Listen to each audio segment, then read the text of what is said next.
गांव के पीछे ही एक पहाड़ी थी। इस सुनसान पहाड़ी पर एक घर था। तुम कहाँ हो प्रतिमा? मैं यहाँ हूँ।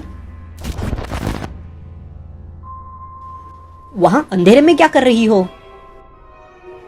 तुम्हारा इंतजार। अच्छा, मैं अभी आया।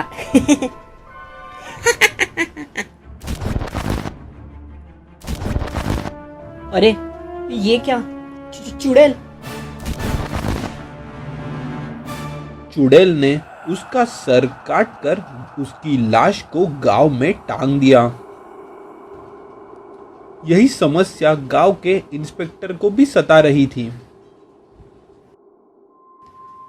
ये क्या इंस्पेक्टर जी, गांव के लोग मर रहे हैं। ये काम जरूर पहाड़ी के चुड़ैल का है। वो हमारे गांव के नौजवानों को फुसलाकर पहाड़ी पे ले जाकर मार देती है। ये तो बुरा है। जो भी इस चुड़ैल की खबर देगा उसे हमारी तरफ से इनाम घोषित कर दो। जी, जैसा आप कहे विधायक जी। गांव में चंपू नाम का एक गरीब युवक रहता था, जो लोगों के कपड़े धोकर पैसे कमाया करता था। तुम्हारा काम ठीक नहीं चल रहा। अगर यही हाल रहा तो मेरे घर वाले शादी के लिए नहीं मानेंगे। क्या? लेकिन मैं तो कोशिश कर रहा हूँ। क्या करूँ? मैं तो पैदाइशी गरीब हूँ। तुम मेरी हालत समझो। अरे कहाँ जा रही हो तुम?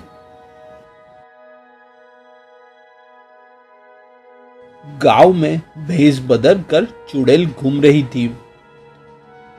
उसने चंपू की ये सारी बातें सुन ली। यही है मेरा अगला शिकार। चुड़ैल चंपू के पास आ गई। मुझे माफ कर देना। मैंने तुम्हारी सारी बातें सुन ली। क्या? कौन हो तुम? मैं इस गांव में नहीं आई हूँ। उस लड़की ने तुम्हारे साथ बुरा किया। मैं तुम्हारे साथ ऐसा कभी नहीं करती। क्या? सच में? मेरा घर उस पहाड़ी पर है। अगर तुम मेरे साथ वहां चलने के लिए तैयार हो जाओ तो मैं तुम्हारे साथ शादी करूंगी। क्या? तुम मुझसे? ये तो बड़ी खुशी की बात है। ये मैं तुमसे शादी जरूर करूंगा। मेरे बताए पते पर आ जाना। मैं शादी का सारा इंतजाम कर दूंगा। चंपू की उत्सुकता देखकर चुड़ैल समझ गई कि इसे फंसाना और मारना बड़ा ही आसान है। दिन बीत गया। चंपू ने शादी की सारी तैयारियां कर ली। चंपू भी सज धज के तैयार था। चंपू के बताए अनुसार चुड़ैल बनी लड़की शादी के लिए आ गई। अरे ये क्या चंपू, इतने सारे लोग? हाँ, मैंने पूरे गांव को न्योता दिया है। बेवकूफ, गांव के लोगों को कहीं शक ना हो जाए। ये देखो गांव वालों, यही है वो। जी, मैं ही चंपू की होने वाली दुल्हन हूँ। नहीं, दुल्हन नहीं, चुड़ैल। क्या? ये क्या कह रहे हो? तुम्हें क्या लगा मुझे नहीं पता? मैंने तो तुम्हारी परछाई पानी में देखकर ही तुम्हें पहचान लिया था।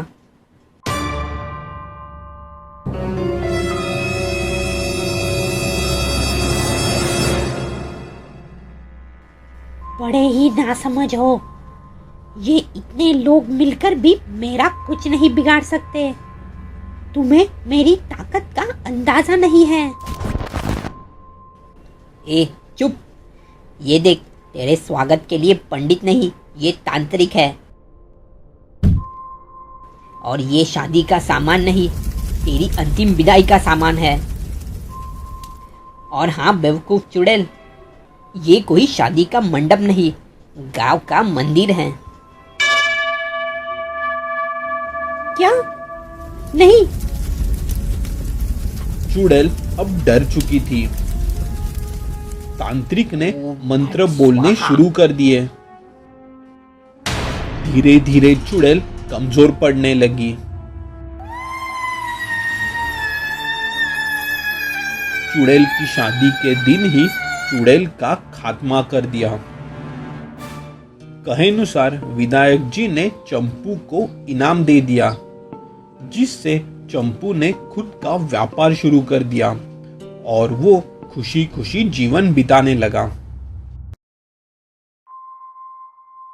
मुंबई के नरीमन पॉइंट इलाके में बहुत ही मशहूर म्यूजियम था। इस म्यूजियम के अंदर कई सारे राज थे।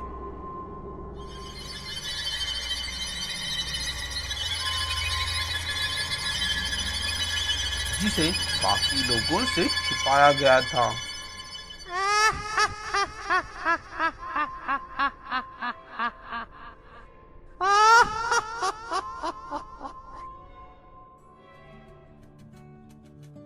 मुंबई में एक परेश नाम का लड़का रहता था, जो के छोटे मोटे काम करके अपना गुजारा कर लेता।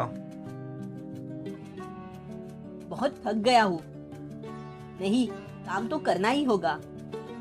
माँ की दवाइयों के लिए मुझे पैसे भी चाहिए।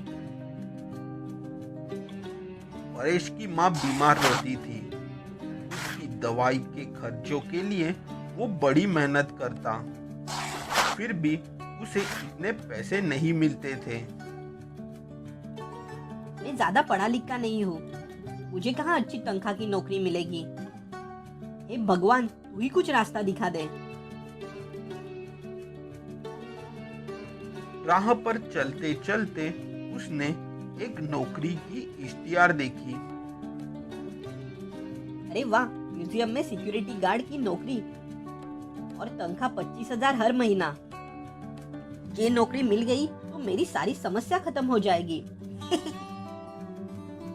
परेश इस म्यूजियम में नौकरी करना चाहता था। वो उस म्यूजियम के रहस्य से अनजान था। दूसरे ही दिन परेश नौकरी पाने के लिए म्यूजियम में मैनेजर से मिलने चला आया। मैं परेश हूँ, मुझे इस म्यूजियम में सिक्योरिटी गार्ड की नौकरी चाहिए थी। मुझे तो लगा कोई बूढ़ा आएगा, तुम तो अभी जवान हो। हाँ, लेकिन मुझे इस नौकरी की सख्त जरूरत है। ये नौकरी मुझे मिल जाए तो मेरी सारी परेशानी दूर हो जाएगी। हाँ हाँ, क्यों नहीं, मुझे भी तुम्हारी मदद करके अच्छा ही लगेगा।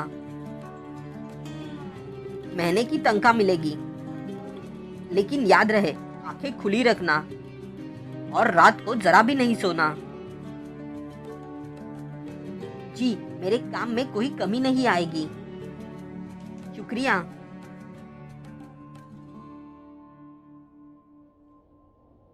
तुम कितने दिन टिकोगे यहाँ? पहले महीने की तनख्वाह से ही पहले भाग जाओगे। परेश अपने नौकरी पे लग गया। अच्छी तनख्वाह मिलने के ख्याल से वो खुश था। अरे वाह, ये कितनी सुंदर दिखती है। परेश म्यूजियम घूम के देख रहा था। अरे नहीं, ये तो कितनी बदसूरत है, ये तो चुड़ैल लग रही है।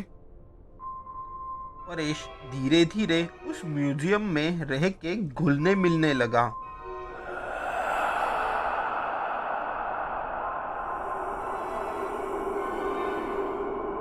दिन बीतते चले गए और महीना भी पूरा होने वाला था।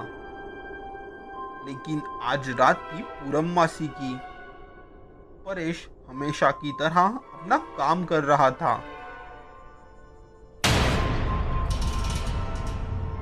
कौन है वहां? म्यूजियम बंद हो चुका है।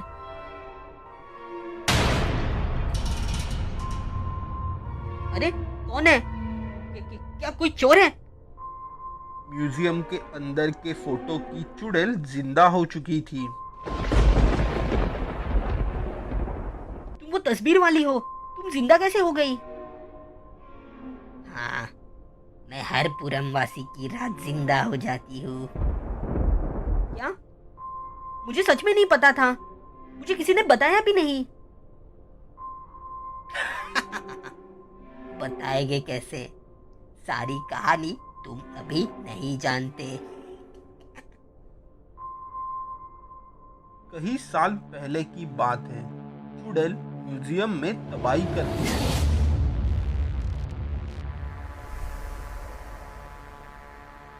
अरे नहीं, ये म्यूजियम में ऐसे तबाही करना बंद कर दो।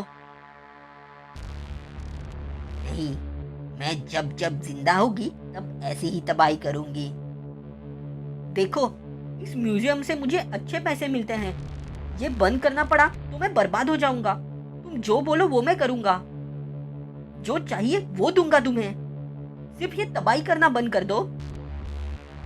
ठीक है, फिर मैं हर पूरनवासी की रात जब जिंदा होंगी तो शिकार में एक जिंदा इंसान खाऊंगी। क्या? बोलो, क्या तुम्हें मंजूर है? वरना मैं... नहीं नहीं, मंजूर है।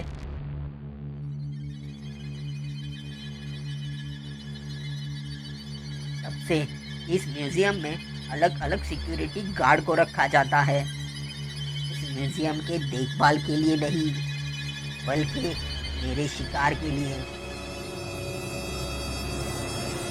ये सारी कहानी सुनकर परेश डर गया था। अरे ये क्या? लगता है ये तो मुझे मार देगी। नहीं, मुझे कुछ हो गया तो माँ का ख्याल कौन रखेगा? मुझे अपनी जान बचाने की कोशिश करनी ही होगी। खुद की जान बचाने के लिए परेश वहां से भाग गया। मुझसे बच के कहाँ जाओगे? म्यूजियम में यहाँ वहां भागते वक्त परेश ने कुछ अजीब देखा। अरे, ये यहाँ रोशनी कैसी? बाहर से आ रहे चांद की रोशनी पूरी तरह से उस चुड़ैल की तस्वीर पर गिर रही थी। शायद इस चांद के प्रकाश से ही इस चुड़ैल की जादुई शक्ति बढ़ जाती है, इसीलिए ये आज ही जिंदा होती है। चुड़ैल परेश को यहाँ वहाँ ढूंढी रही थी। आजा मेरे सामने, तुझे तो तड़पा तड़पा के मारूंगी। आजा, कहाँ छुप के बैठा है तू? परेश ने उस खिड़की को बंद कर दिया और उस चांद का उजाला उस तस्वीर पे आना बंद हो गया। अरे, तू यहाँ है?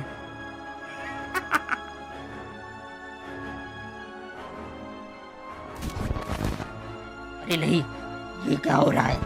मैं तो धीरे धीरे... अरे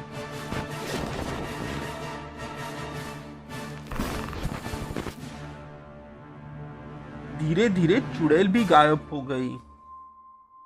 म्यूजियम का रहस्य परेश ने अपने दिमाग से आखिर सुलझा ही लिया और उसने खुद की भी जान बचा ली,